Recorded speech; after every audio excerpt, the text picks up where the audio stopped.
y también agradecer al embajador Bremer que nos acojan en esta casa, como siempre también, y esta oportunidad pues de hoy presentar este número de la revista, pero también la revista está en sus 25 años. 25 años, según cómo se mire, puede ser joven, como muchos de ustedes. 25 años puede ser un cuarto de siglo, que siempre suena un poco más antiguo, ¿no? Y entonces hoy vamos a hacer un pequeño debate, todo lo que nos dé de sí, con dos de las personas que están muy vinculadas a la revista, que son María José Urzúa y también Natalia Santalamáquia. María José es profesora asociada en el Departamento de Estudios Internacionales del ITAM, doctora y maestra en Ciencia Política por la Universidad de Princeton y licenciada en Relaciones Internacionales por el ITAM. Y fue becaria de Fulbright García Robles en 2018 a 2021. Se centra su investigación en derechos humanos y en el sistema internacional de influencia de la sociedad civil y las burocracias y organizaciones internacionales. Y Natalia Santalamáquia, también muy conocida porque fue directora de este instituto, es jefa del Departamento de Estudios Internacionales actualmente, doctora en Estudios Latinoamericanos por la Complutense de Madrid, maestra en Relaciones Internacionales por la Johns Hopkins y fue directora, como he dicho, de esta institución que es el Instituto Matías Romero. Todo bien, pues el número que presentamos nos hubiese gustado, primero, que hubiese autoras que no pueden estar aquí porque no están en México, entonces era muy difícil esto. Y autores que sí están aquí, como que han participado en este número, como Luis Guacuja y también Lucatello, ¿no? Simón y Lucatello, que están aquí presentes, gracias también por asistir, que tendremos con ellos una presentación en el Instituto Mora el próximo lunes. O sea, por tanto, vamos repartiendo juego entre todos los autores, que es de lo que se trata. Muchas gracias por estar aquí en esta presentación. El número, pues, es un número que hay de todo, como todos los números. Hoy hablaremos más del tema central, que es la geopolítica y la geoeconomía, sobre todo, y cómo implica la geoeconomía para América Latina y también las consecuencias, ¿no?, de estos cambios geopolíticos y de los cambios que se producen en el mundo como consecuencia también de la presidencia y la segunda presidencia de Donald Trump en Estados Unidos.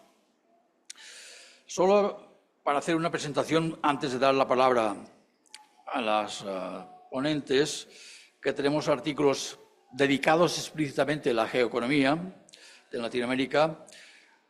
Julieta Selakovic, Francisco Ordínez, el caso de China, en esta vinculación también con América Latina, un artículo de Pamela Aróstica, que es miembro del Consejo Editorial, que habla del megapuerto de Chancay, en Perú, un profesor de la India, Giri Shankar, que habla del poder blando de la India en Latinoamérica, las asimetrías y la interdependencia de Alan Bersin y Diego Marroquín.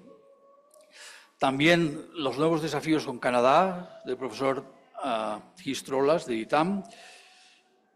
Y el acuerdo Mercosur y la Unión Europea de unos autores de Argentina. Y también de México-Unión Europea, que ha citado de Luis Guacuja y Simón Lucatello. En diálogo en un tema de cooperación. Y luego en la parte de mundo pues tenemos artículos interesantes, algunas traducciones del Foreign Affairs, como el de Adam Posen, muy crítico con las políticas arancelarias de Donald Trump. Mariana Mazzucato, también muy conocida por sus posiciones en relación a los cambios de la geopolítica. Arturo Sotomayor, mexicano también conocido a lo mejor por ustedes, que habla de la nueva revolución nuclear en Latinoamérica. Y para no hacer el cuento largo, pues hay otros artículos que también son de interés. Vamos a entrar pues en el tema de geoeconomía, que es lo que nos va a dar, en primer lugar, yo estoy en medio de, quizá no sé si que se puedan ver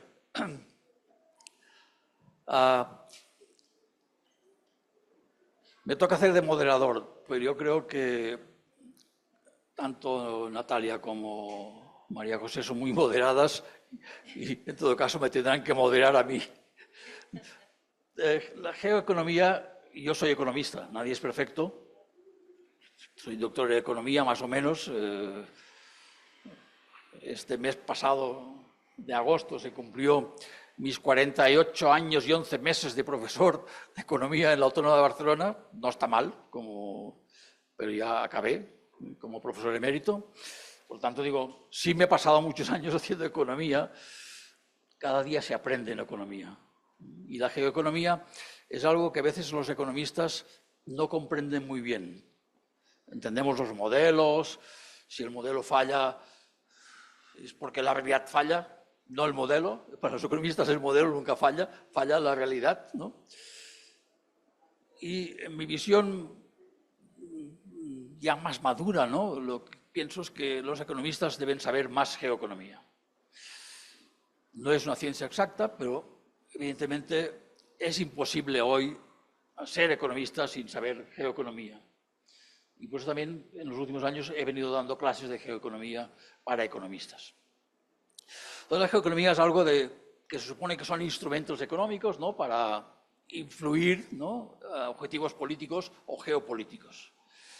Y tenemos instrumentos que son positivos, que influyen, ¿no? Y tenemos instrumentos que son negativos en el sentido que penalizan, ¿no? Y actualmente esto está en el orden del día.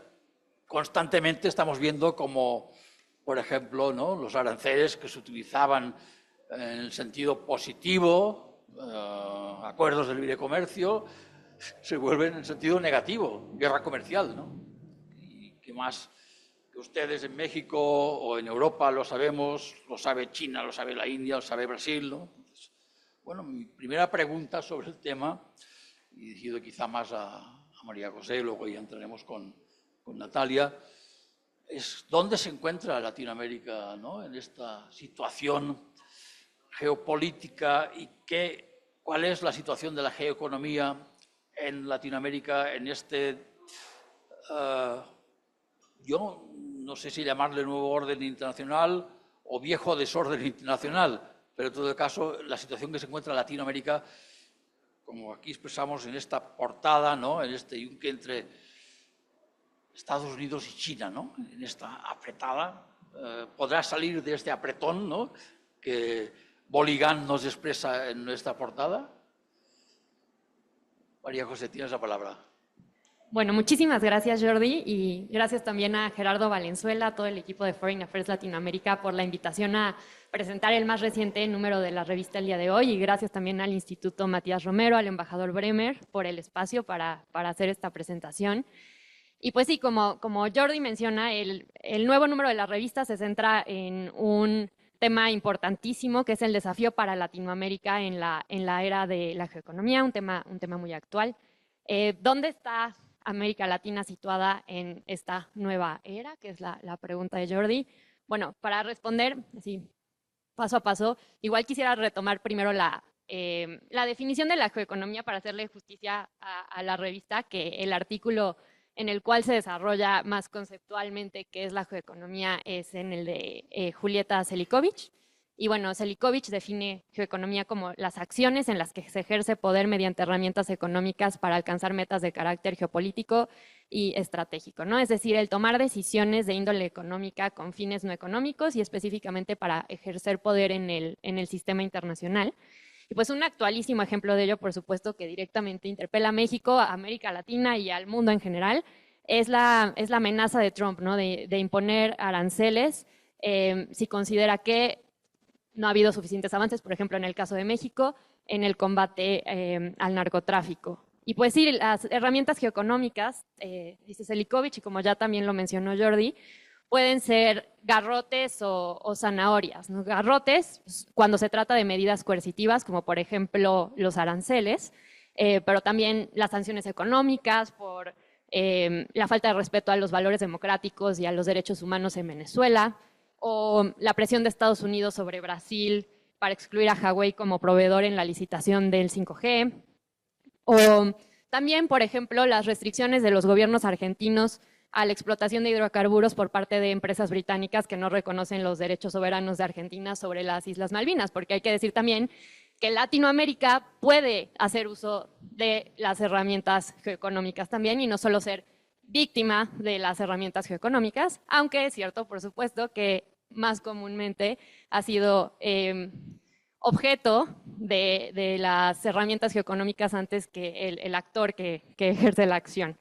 Y pues las zanahorias se refieren a incentivos, ¿no? Por ejemplo, los beneficios otorgados por Estados Unidos a Costa Rica y Panamá para la fabricación de semiconductores, o la ayuda financiera de Taiwán a los países que reconocen a Taiwán y mantienen relaciones diplomáticas con Taiwán en lugar de con Beijing.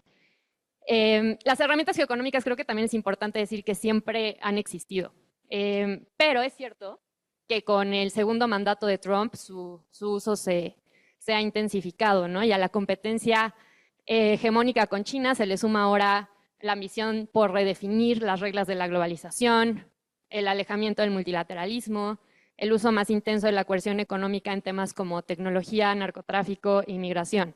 Y entonces, ¿dónde está parada América Latina y qué opciones tiene para hacer frente a la agresividad del vecino norteamericano en la era de la geoeconomía?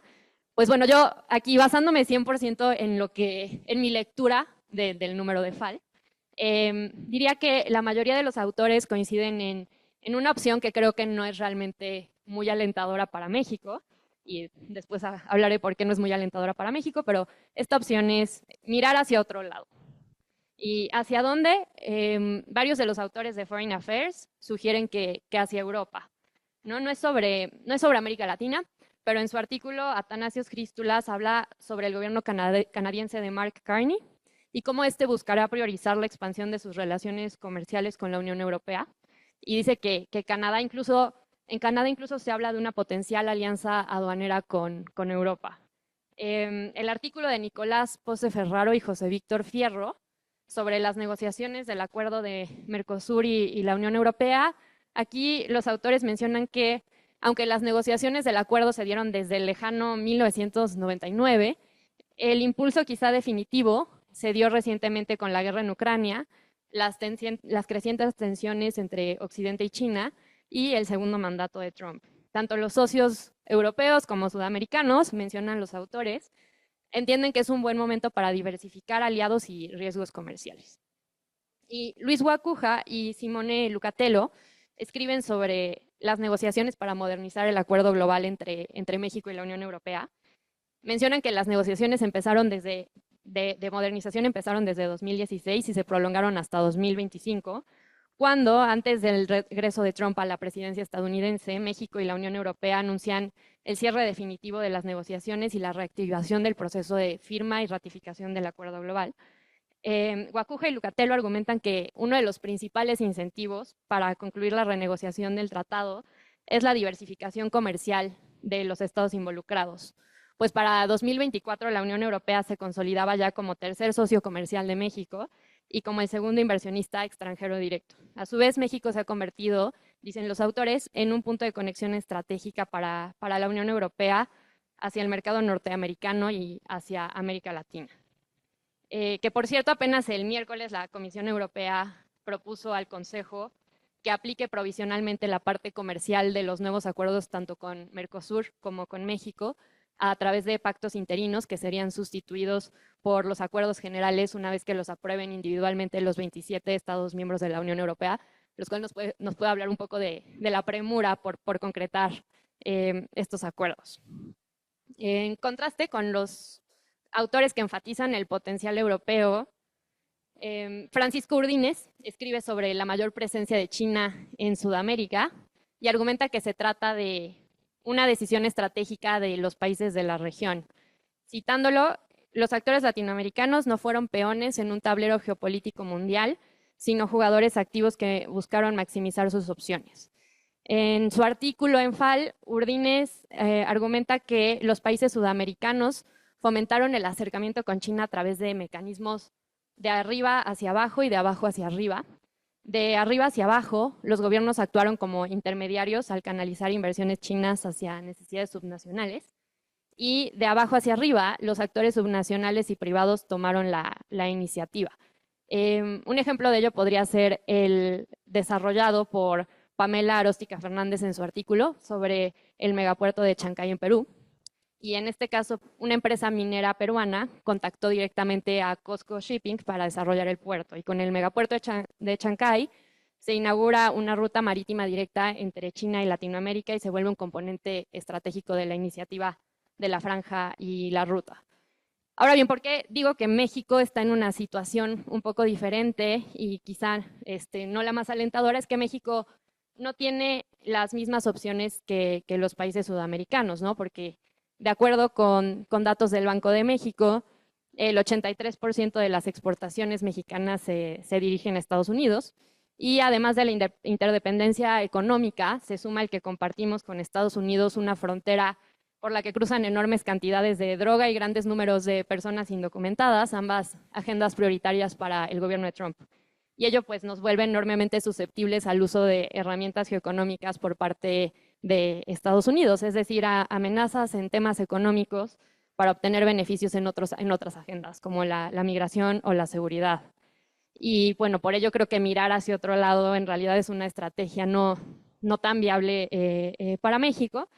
Y bueno, Marroquín y Bersin en su artículo proponen lo que yo veo como otra alternativa, y con esto termino, pero creo que también sería una respuesta a Jordi que puede hacer México frente a la era de la geoeconomía. Creo que Marroquín y Bersin responderían capitular a los intereses trumpistas, y no es que yo necesariamente coincida, pero básicamente de eso se trata el artículo, ¿no? Ellos lo que hacen es un llamado a que el gobierno de México asuma la iniciativa y proponga soluciones estructurales en 3 agendas clave de la relación bilateral, que son migración, comercio y seguridad. Y bueno, no les voy a contar qué soluciones específicas proponen para que compren y lean la revista, pero bueno, podemos sí seguir conversando sobre si realmente son las únicas 2 opciones, mirar hacia otro lado o rendirse ante Trump, y si realmente la capitulación nos puede salvar de la era de la geoeconomía, pero creo que esas son las lecciones incluidas en la revista. Y gracias a María José. Seguro que habrá tiempo para debatir y hacer más preguntas. Vamos a dar la palabra pues a Natalia. A mí me preocupa la capacidad que tiene Donald Trump de romper vajillas, ¿no? O sea, romper cristales, ¿no? Es capaz de romper todas las alianzas que han habido y pueden haber. En estas alianzas, por supuesto, entra Latinoamérica, entra la Unión Europea y, evidentemente, esto nos afecta. La pregunta, pues, ya darás tu respuesta, pero ¿qué podemos esperar, ¿no?, de esta situación, tanto de la geoeconomía como de la geopolítica, que nos ha impulsado la administración de Estados Unidos? Y todavía nos quedan más de 3 años más de esta administración. Desafortunadamente.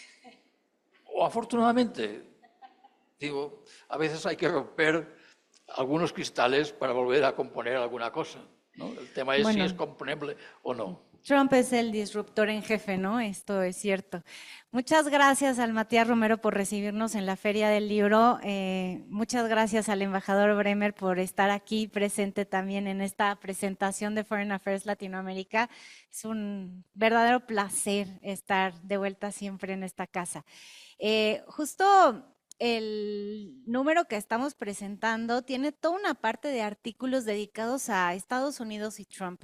Y es que, pues, no podemos dejar de lado este tema porque está cambiando no solo lo que pasa dentro de Estados Unidos, sino las reglas del orden internacional, ¿no? Con este nuevo Estados Unidos. Entonces, yo quisiera mencionar a 3 artículos que tocan aspectos distintos. Mariana Mazzucato en este número habla sobre el orden económico roto. Luego, Steven Levitsky y Lucan Way hablan sobre el camino hacia el autoritarismo estadounidense. Y luego hay un tercer artículo de política exterior de Trump de Michael Kimmage. Entonces, yo quisiera comentar brevemente cada uno, pero un poco diciendo ¿Y por qué esto que dice el artículo le interesa a México? ¿No? Porque al final del día los que estamos aquí lo que queremos saber es cómo le va a ir a nuestro país y qué consecuencias tiene para México todo esto. Entonces, empezando por Mariana Mazzucato. Ella es una economista que está muy interesada en entender por qué ganó Trump las elecciones y la respuesta que ella nos da es una respuesta económica. Dice, el modelo económico de Estados Unidos lleva décadas beneficiando sobre todo al capital financiero y beneficiando a los más ricos de Estados Unidos. Y en cambio, la clase trabajadora estadounidense ha visto sus salarios reales decrecer, ha visto un proceso de endeudamiento muy fuerte, endeudamiento en términos de vivienda, las hipotecas, hay un gran problema de vivienda en Estados Unidos, también créditos educativos, en fin, hay todo un proceso de endeudamiento y además en tiempos recientes el costo de vida, la inflación, ¿no? También disparándose a números que no se habían visto antes. Entonces, lo que dice Mariana Mazzucato es algo, bueno, que lo han dicho muchos, pero ahí está expresado de una manera muy articulada, que es que la victoria de Trump se debe a factores económicos dentro de Estados Unidos y que el gobierno, o sea, la primera victoria de Trump y también esta, el gobierno de Biden trató de hacer algunas políticas económicas, pero no cambió realmente el modelo, la frustración siguió ahí y Trump volvió a capitalizar, ¿no?, sobre esto para tener otra victoria electoral. Y Trump, digo, Mazzucato a lo mejor avanza un pasito más diciendo, pero lo que ofrece como política económica hoy no resuelve los problemas de fondo. Es decir, lo que está haciendo Trump en términos de poner aranceles va a encarecer el costo de vida del ciudadano promedio en Estados Unidos, no va a abatir la inflación, que es uno de sus temas de campaña, y no va a generar más empleo. En el sector manufacturero industrial, que es el que él tiene en su cabeza como una obsesión, ¿no? We have to do stuff, es lo que dice, ¿no? O sea, no una economía de servicios, que es lo que es la economía de Estados Unidos hoy, 80%, sino una economía industrial, que además eso alimenta a la capacidad militar de Estados Unidos. Ese es su modelo y Mazzucato dice, eso no va a funcionar. Y en el camino de que no funciona, además nos está desorganizando toda la economía internacional. Obviamente esto le interesa a México, pues por razones que son tan obvias que solo cito de pasada para ir al tema más político, que es sin certeza en las reglas del juego económico internacional, el modelo de desarrollo al que le hemos apostado los últimos 35 años, que es el modelo exportador, no funciona. O sea, las políticas que pone Trump sobre la mesa hacen temblar los fundamentos de la forma en la cual hemos pensado el crecimiento económico en México y el modelo de desarrollo. Entonces, todo esto nos está poniendo en una situación de mucha incertidumbre, donde es muy complicado tener visión de futuro y estamos todos los días viendo el siguiente tweet, ¿verdad?, de Trump o qué va a decir el secretario de Comercio, el de Tesoro, etcétera. Tenemos un margen de maniobra muy estrecho para negociar con Estados Unidos en términos de seguridad, pero también comerciales. Y lo peor es que no sabemos si lo que negociamos se va a mantener, ¿no? Si las reglas que pongamos se puede confiar en que son las reglas que se van a mantener. Porque ya renegociamos con Trump el tratado, ¿cierto? Y de todas maneras estamos en este momento de incertidumbre. Segundo artículo que me parece fascinante, que tiene que ver con qué está pasando desde el punto de vista político adentro de Estados Unidos. Y acá Steven Levitsky y su coautor Lucan Way nos hablan de que Estados Unidos está transitando hacia un autoritarismo competitivo. ¿En qué consiste un autoritarismo competitivo? Es un sistema en el que sigue habiendo elecciones, sigue habiendo oposición de partidos políticos y de la sociedad, pero las condiciones de competencia son muy injustas y son muy desiguales porque el poder ejecutivo, o sea, el presidente, en este caso Trump, utiliza al Estado para castigar a sus rivales, para controlar a los medios de comunicación y para recompensar a los que sí les son leales. Ellos usan una frase en inglés que es bien difícil de traducir. Dicen que esto es un weaponized state, ¿no? Entonces, un Estado que el Ejecutivo utiliza como arma política en contra de sus rivales. Esa es la descripción de lo que estos autores dicen que está pasando en Estados Unidos. Y este autoritarismo competitivo entonces nunca va a ser una dictadura clásica, ¿verdad? No es que va a haber unos militares gobernando Estados Unidos y van a dejar de haber elecciones, pero se parece, dicen los autores, a casos como el de Viktor Orbán en Hungría, el de Bukele en El Salvador. También mencionan el caso de Turquía, ¿no? Con Erdogan. Y si uno se ve desde la perspectiva mexicana, pues podríamos recordar también al régimen de partido hegemónico en México, donde pues había partidos políticos, había competencia, había medios de comunicación, pero las condiciones eran muy injustas, entonces siempre ganaba el mismo partido en la presidencia, las gubernaturas, las senadurías, etcétera. Qué ironía que nos digan que Estados Unidos está transitando un sistema político parecido al de México en el siglo XX. Y se ve en la práctica, esto que ellos teorizan, uno lo puede ver todos los días en las cosas que hace Trump. Piensen, por ejemplo, en cómo hay un despliegue, ¿no? De la Guardia Nacional en varias ciudades que están gobernadas por demócratas, ¿no? Como Washington, como Los Ángeles, se ha dicho también para Chicago, sin el consentimiento de los gobernadores, ¿no? Sin el consentimiento de las autoridades locales. Y lo que justifica esta movilización sería una supuesta crisis de crimen, de seguridad, cuando en Washington D.C. digamos, tienen el nivel de crimen más bajo de los últimos 30 años, pero se está justificando esta movilización de la Guardia Nacional con esta excusa. Y estas acciones además de repente incluyen la participación de Marines, o sea, de miembros del ejército, no solo de la Guardia Nacional, sino de miembros del ejército en funciones policiales. Entonces, pues de hecho ya hay tribunales que han considerado ilegal estas movilizaciones. Pero esto solo sucede en los estados azules, ¿no? En los estados demócratas. Entonces, claramente esto es una erosión del federalismo, es una militarización del orden interno, es un uso del Estado en contra de adversarios políticos. Con los medios de comunicación, no sé si han visto, Trump ya ha entablado varias demandas en contra de medios de comunicación cuando dicen cosas que no le gustan.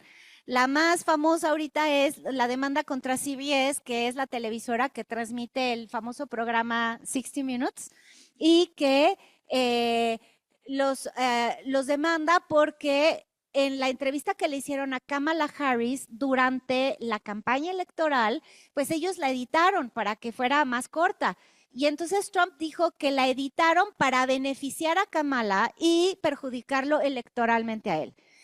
Demanda millonaria que CBS terminó allanándose, no aceptando responsabilidad, pero allanándose y pagando para que la Casa Blanca dejara en paz a la compañía. Entonces, si un medio de comunicación recibe esta presión, pues los otros medios de comunicación ponen sus barbas a remojar y empieza a existir, dicen Levitsky y Way, autocensura, ¿no? El último ejemplo de usar al Estado de esta manera. Trump quiere que se levanten las tasas que se bajen las tasas de interés en Estados Unidos porque piensa que esto puede activar la economía. El presidente de la Reserva Federal, que es el Banco Central, ¿verdad?, de Estados Unidos, dice, no vamos a bajar las tasas de interés porque necesito combatir la inflación. Entonces Trump no lo puede echar porque además los mercados entrarían como en mucha crisis, pero lo que hizo fue agarrar el instrumento del Estado a una oficina que es la que se encarga de vigilar el tema de las hipotecas en contra de una de las gobernadoras de la Reserva Federal. Entonces le inició ya una investigación judicial a una de ellas para obligarla a que renuncie. Si renuncia esa gobernadora, entonces él puede poner a alguien en su lugar y ganar la mayoría en la toma de decisiones de la Reserva Federal, y con ello probablemente le harían caso a lo que él piensa que tiene que ser la política monetaria. Pero está utilizando a una oficina federal para acosar a una persona que está en funciones y que no hace lo que él quiere. Estas son las ilustraciones que yo les traigo de la vida, digamos, práctica, del argumento teórico de Levitsky, que habla sobre cómo Estados Unidos se está yendo hacia un autoritarismo competitivo. ¿Por qué le importa a México esto? Bueno, yo lo estuve reflexionando y una primera razón creo que es esta. Nuestra estrategia de política exterior hacia Estados Unidos se ha basado en la premisa de que ese es un país en donde el poder está descentralizado y el federalismo es fuerte. Es decir, los gobiernos locales tienen capacidad de decidir cosas que pueden no estar en sintonía con lo que decide el gobierno federal, ¿no? Y hemos actuado sobre esa premisa. Entonces, en una relación que es muy asimétrica en términos agregados, hemos visto que nos ayuda mucho desarrollar la relación bilateral a nivel local. O sea, no trabajar solo con la Casa Blanca, sino trabajar también con los gobernadores, los alcaldes, los sheriffs, los legisladores locales, etcétera, porque ellos también tienen capacidad de tomar decisiones que nos afectan a México y a los mexicanos que están allá también, ¿no? Entonces, en el tema migratorio, si la Casa Blanca es hostil a los migrantes, a lo mejor podemos trabajar con ciudades santuario a nivel local, en donde no van a tener la misma política que auspicia un gobierno antiinmigrante, racista, que está en Washington, D.C. Pero si Levitsky y Wade tienen razón, y lo que está pasando en Estados Unidos es que se va hacia la centralización de poder y hacia el debilitamiento del federalismo, pues entonces esta herramienta con la que hemos trabajado, 52 consulados, ¿no?, en toda la Unión Americana, pues también tiene menos posibilidades de ser eficaz. O sea, lo que creo es que si cambia el sistema político estadounidense en esta dirección, tenemos que repensar esta estrategia también de política exterior de este lado, ¿no? Otra razón por la cual que creo que nos importa es ya más teoría de relaciones internacionales. Hay una teoría de relaciones internacionales que dice que, bueno, las democracias se relacionan entre sí pues con una tendencia a ser más cooperativas y a cumplir los tratados y los acuerdos que hay entre ellas, justo porque son democracias y entonces comparten valores y comparten instituciones. Si Estados Unidos transita hacia un autoritarismo competitivo, pues se convierte en un vecino, y esto lo hemos visto, menos predecible, más unilateral en su forma de relacionarse, diría la teoría. Y la verdad es que con Trump sí que la relación se ha vuelto más transaccional, los intercambios son como pensados más de manera inmediata, están muchas de las agendas subordinadas a los intereses personales de Trump y no necesariamente a los intereses del Estado americano, ¿no? Y esto pues también tiene dificultades si, por ejemplo, ya no solo el federalismo es el que se debilita, sino también los contrapesos entre el ejecutivo, el legislativo y el judicial dentro de Estados Unidos. Mucha de nuestra política exterior, bueno, no sé si mucha, pero una parte de nuestra política exterior frente a Estados Unidos también la hemos jugado en contrademandar en tribunales de Estados Unidos acciones y políticas que perjudican ya sea a nuestros nacionales allá o a nuestros empresarios, etcétera. Entonces, si el Poder Judicial ya no funciona como un contrapeso, como de hecho no está funcionando en materia migratoria, ¿no? Y no solo para nuestros connacionales, sino para, vean el tema este de Abrego, ¿no?, que ahora lo quieren mandar a Uganda, lo quieren deportar a Uganda.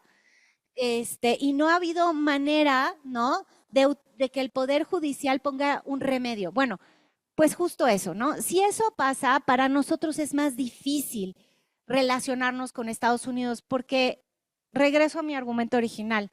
Hemos tratado de como contrarrestar hasta donde se puede la gran asimetría de poder, siendo unos maestros en utilizar al sistema político estadounidense y sus propias reglas adentro. Y si esas reglas cambian, nos tenemos que replantear cómo vamos a hacer este juego, ¿no? Con esas nuevas reglas. Y bueno, ya creo que tengo que acabar. No sé, ¿puedo mencionar rápidamente el último artículo? Sí, claro que sí. El de Kimmage, que es el artículo que habla sobre política exterior. Y nada más una probadita, o sea, decirles, lo que dice Michael Kimmage es que él ve que hay muchos que dicen que Trump es un aislacionista por aquello de America First. Pero él nos llama la atención sobre el hecho de que Trump no es un aislacionista clásico, que en realidad lo que es un nacionalista revisionista y que se parece muchísimo en su pensamiento nacionalista y revisionista a Putin, a Xi, a Modi y a Erdogan. Es decir, esos líderes que están allá en el mundo tienen intereses contrapuestos, pero en realidad tienen una misma forma de pensar la política exterior y el mundo. Es un nacionalismo de derecha, ¿no? En el caso de Trump, en donde, pues sí, lo que se piensa es menos multilateralismo, más transacciones bilaterales, menos compromiso con normas y valores globales. Entonces, nos llama la atención, por eso los invito a leer a Kimmage, porque la idea es, no nos confundamos con esto del aislacionismo, esto es nacionalismo y revisionismo del orden global y Trump no está solo.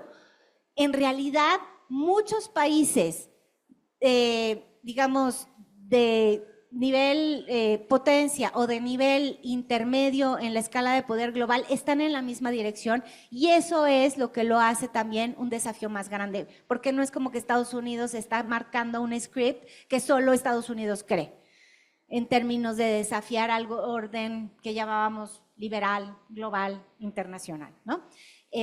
Bueno, para nosotros básicamente nos interesa porque siempre le hemos apostado al multilateralismo justo también para tratar de compensar el poco poder relativo. Entonces, si el multilateralismo fracasa, y ya lo estábamos diciendo con Miguel Ángel y con otras personas aquí, pues si no tenemos a Naciones Unidas y no tenemos a la OEA y no tenemos organizaciones porque los grandes ya no les interesa tenerlas, sí nos quedamos sin un instrumento de política exterior muy importante, ¿no? Por eso también nos interesa. Y ahí lo dejo. Gracias, Jordi. Muchas gracias, Natalia. Seguro que hay muchas preguntas por parte del auditorio.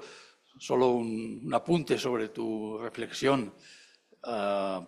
Y es, sí, Trump tendrá este punto de vista común con otras autocracias del mundo, pero que ha conseguido es que todas se unan y dejando fuera a Trump. Y esto es grave en el sentido de que el orden conocido se rompe. Ya has mencionado tú la intervención directa sobre la Reserva Federal.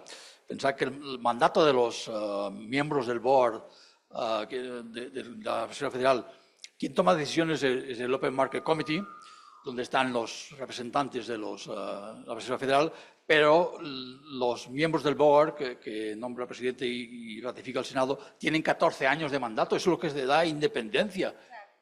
En términos de análisis de independencia, es la longitud del mandato. Y 14 años, claro, los que nombre Trump les va a dar una gran dependencia de ese tipo de modelo en los próximos años, ¿no? Jerome Powell, que nombró Trump, finaliza su mandato en mayo, quiere expulsar, ¿no?, a la vicepresidenta. Por lo tanto, es grave esta situación. Mi pregunta, y la dejo ahí para que intervenga el auditorio, es ¿cómo puede responder no solo América Latina frente, ¿no?, a esta falta de integración que tiene la misma América Latina o de cooperación en torno a estos bloques, sino incluso en los propios bancos centrales de América Latina? Y tengamos en cuenta que el Banco Central de México hasta hoy es un banco central independiente, según sus estatutos, ¿no? Acaba de cumplir 100 años este año. Sí, y un centenario que también hay que cuidar en su independencia. ¿Cómo puede pasar o cómo puede afectar? En fin, no quiero entrar yo en el debate, no soy el moderador, ya dije antes que a lo mejor era moderado. Demos la palabra al auditorio, si hay preguntas, por favor, que ustedes son más importantes que yo mismo. Bueno, yo únicamente para agradecerles las ponencias, son reveladoras y definitivamente hay que leer y comprar la revista. Pero yo quisiera preguntarle a la doctora Ursúa que elabore, que amplíe mucho más acerca de las opciones para México. No voltear del otro lado, voltear hacia el norte. ¿Qué tenemos en realidad? Porque estamos hablando de múltiples espacios en la esfera económica, en la política, incluso en la social, donde tenemos diferencias sustanciales, a no hablar de la jurídica. Tenemos regímenes diferenciados, evidentes. ¿Cómo voltear hacia el norte? ¿Cómo evitar la diversificación? ¿O cómo irnos a la diversificación? ¿Qué opciones tenemos de acuerdo a la propia elaboración que usted presentó, doctora? Gracias. ¿Tenemos alguna palabra más que podamos reunir? Sí.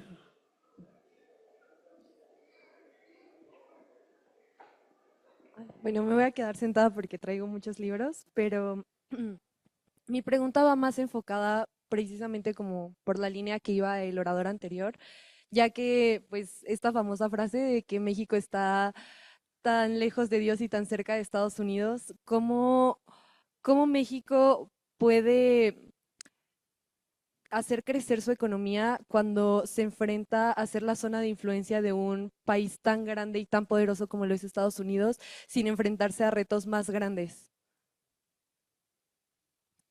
Esta palabra ahí detrás y lo tomamos y para que ustedes puedan responder.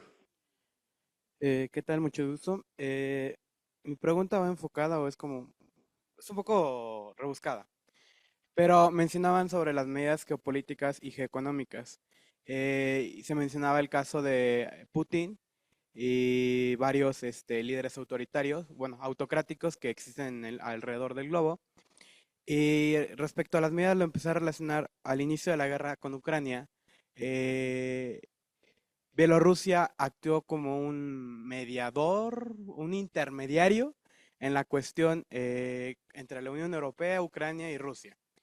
¿Y cuál fue uno de los puntos en los cuales la Unión Europea tuvo que ceder a varias demandas de Bielorrusia? Fue cerrar la frontera Bielorrusia con la Unión Europea, Polonia específicamente, para evitar el tránsito masivo de migrantes ucranianos hacia la Unión Europea.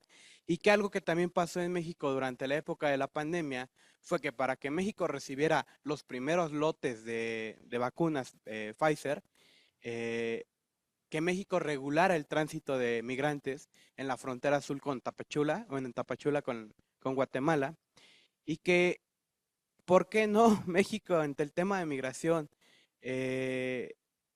no emplear una medida un poco, se puede entender, loca, en la cual ante las amenazas de aranceles y el tema de migración, ¿por qué México no ponerse en un punto de enfrentamiento directo en el cual, ok, quieres regular el tema de migración, adelante, necesito estas y tales garantías, o de lo contrario yo no voy a actuar de una manera sumisa ante lo que me estás ordenando y voy a permitir el libre tránsito de los migrantes y hazte bolas tú en la frontera norte y si los quieres deportar, depórtalos, pero ya no me meto con ese tema.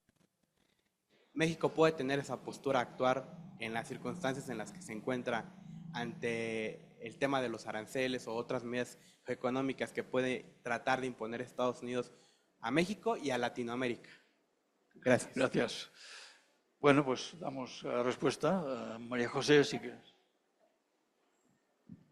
Bueno, muchísimas gracias por las tres preguntas. Rapidísimamente, tratando de responder así de una sola vez a las tres. A ver, yo creo que México no tiene, o sea, la interdependencia con Estados Unidos es inevitable, ¿no? E incluso si lográramos una mayor diversificación en el tema económico, en realidad la interdependencia también existe en otras agendas, ¿no? Existe en el tema de seguridad, existe en el tema migratorio, por mencionar dos muy centrales. Y mientras eso sea así, México siempre va a estar en una posición vulnerable al uso de las herramientas geoeconómicas, porque es el interés de Estados Unidos detener el flujo de drogas a Estados Unidos, es el interés de Estados Unidos también limitar el flujo de personas a ese país.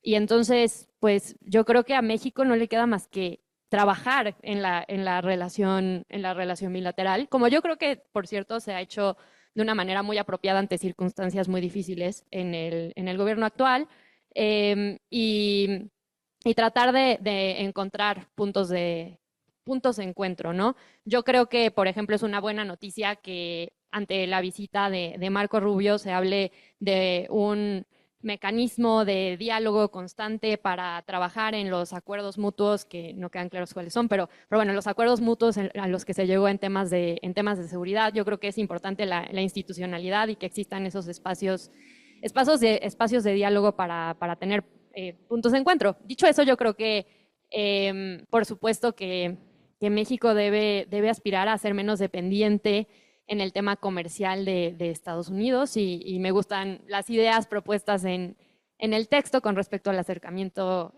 sobre todo a la Unión Europea. La verdad es que, bueno, en el tema de China estamos en una situación muy comprometida, ¿no? Dado la importancia que tiene para Estados Unidos evitar que México sea un trampolín de productos chinos a Estados Unidos. Y por supuesto que también tenemos margen de maniobra, no solo en el ámbito económico, sino también en temas políticos. Es cierto que América Latina no se encuentra en el mejor momento para la integración regional, no solo económica, sino también en las agendas más políticas, pero celebro, por ejemplo, el acercamiento reciente al gobierno de Brasil. Pero bueno, no minimizar que sin duda alguna la interdependencia con Estados Unidos está ahí y seguirá estando ahí, independientemente de las medidas que se tomen desde el lado del gobierno de México y por más apropiadas que puedan llegar a ser. Gracias. Natalia. Bueno, hay pocos minutos, pero aprovechamos. ¿Sí? Yo creo que percibo que en el público, pero también porque nos pasa a nosotros como analistas, hay esta gran pregunta de cómo manejamos esta relación con Estados Unidos sin ceder toda la plaza. O sea, buscando que la relación sea buena y al mismo tiempo tengamos espacios de autonomía para tomar decisiones respecto a nuestro desarrollo nacional que nos convengan a nosotros y no nada más de Estados Unidos. Y yo lo que creo es que tenemos que también diferenciar un poquito en un nivel. Hay muchas cosas que le convienen a Estados Unidos que también le convienen a México. Esta cosa de la oposición sistemática, pues no puede ser, porque justamente por la interdependencia que hay, la inseguridad que existe del otro lado de la frontera está conectada con las cuestiones de inseguridad de este lado y viceversa.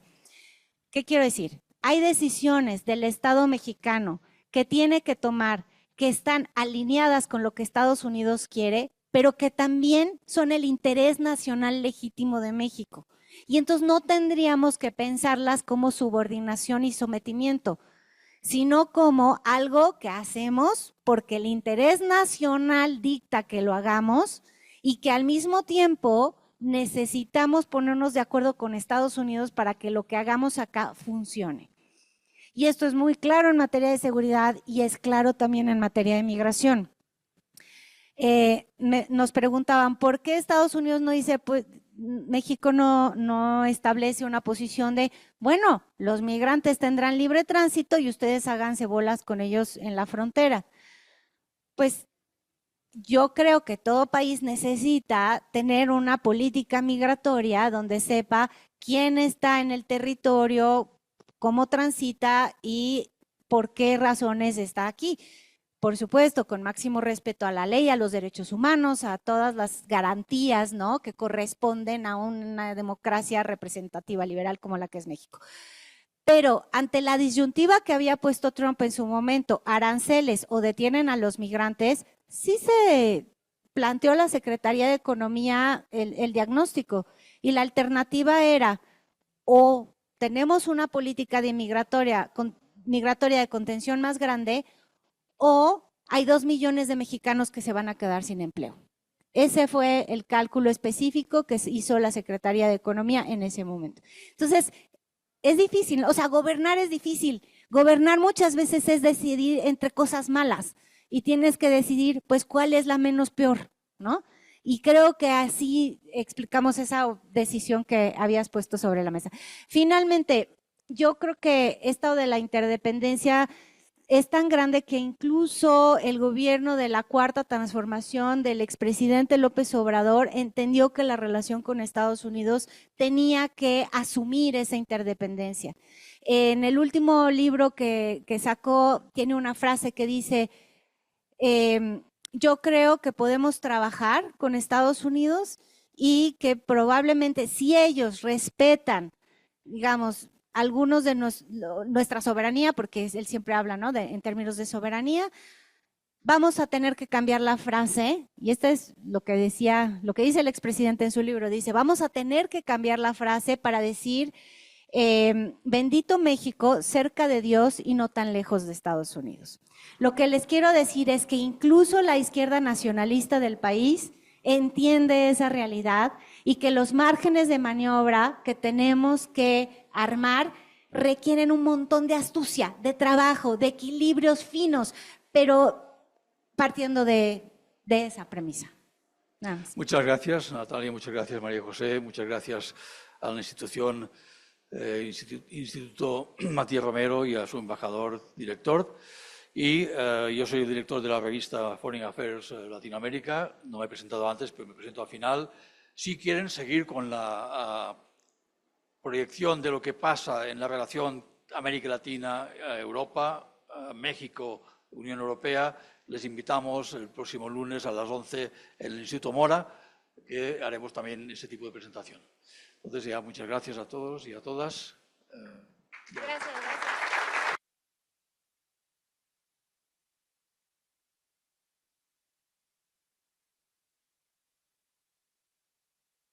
Está prendido, sí, ¿verdad? Bueno, yo quiero agradecerle, doctor Jordi Bacaria, a María José Ursúa y a Natalia Saltalamacchia esta espléndida mesa de análisis. Para el Instituto Matías Romero esto es siempre alimento para la reflexión. Están planteando ustedes temas de una gran importancia y de una gran actualidad. Y esto es precisamente lo que busca el Instituto Matías Romero con la Feria del Libro. Precisamente que lo mejor de la academia, lo mejor que se está pensando en el ámbito internacional, en todo el universo internacionalista mexicano, se presente acá con nosotros. Quiero además darle un gran saludo a Natalia, porque habiendo sido una espléndida directora de esta institución, mantiene sus vínculos muy cercanos. Así es que muy bienvenida. Muchas gracias.